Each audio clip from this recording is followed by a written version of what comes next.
কলকাতা ডার্বির ঠিক আগে ইস্টবেঙ্গল শিবিরে বড় ধাক্কা। দলের অন্যতম গুরুত্বপূর্ণ ডিফেন্ডার আনোয়ার আলী ডার্বিতে খেলতে পারবেন না। শুক্রবার রাতে গুয়াহাটির উদ্দেশ্যে উড়ে যাচ্ছে ইস্টবেঙ্গল, তবে আনোয়ার থাকবেন না সেই দলে। একই সঙ্গে স্প্যানিশ মিডফিল্ডার সাউল ক্রেসপোরও ডার্বিতে খেলার সম্ভাবনা খুব কম। যদিও রিজার্ভ বেঞ্চে দেখা যেতে পারে ইস্টবেঙ্গলের নতুন বিদেশি রিচার্ড সেলিসকে।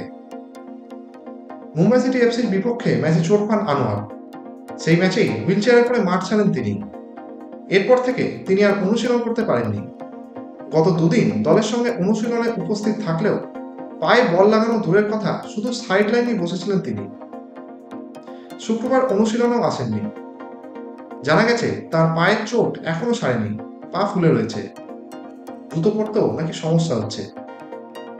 দলের কোচ অস্কার ব্রুজো জানিয়েছেন, দলের আগামী দিনের গুরুত্বপূর্ণ ম্যাচগুলির কথা ভেবে আনোয়ারকে নিয়ে কোনো ঝুঁকি নিতে চান না তিনি। সাউল ক্রেসপোর ক্ষেত্রেও একই অবস্থা।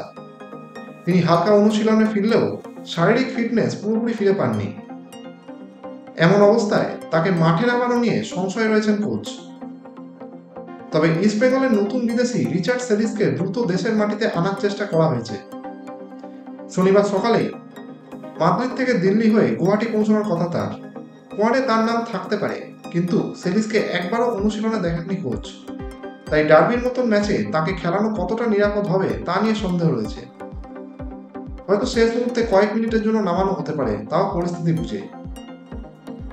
অন্যদিকে মোহনবাগান ডার্বির প্রস্তুতিতে বেশ আত্মবিশ্বাসী। শুক্রবার সকালে অনুশীলন শেষে দুপুরের বিমানে তারা গুয়াহাটির পথে রওনা দিয়েছে। কোচ হোসে মলিনা বিশেষভাবে জোর দিয়েছেন সেট পিস এবং সিচুয়েশন প্র্যাকটিসের ওপর।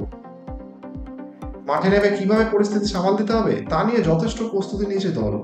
ডার্বির আগে এমন চোট আঘাত এবং দলের পরিস্থিতি নিয়ে উত্তেজনার পারদ চড়ছে দুই শিবিরেই। শেষ পর্যন্ত মাঠে কি হতে চলেছে তা দেখার অপেক্ষায় ফুটবল প্রেমীরা।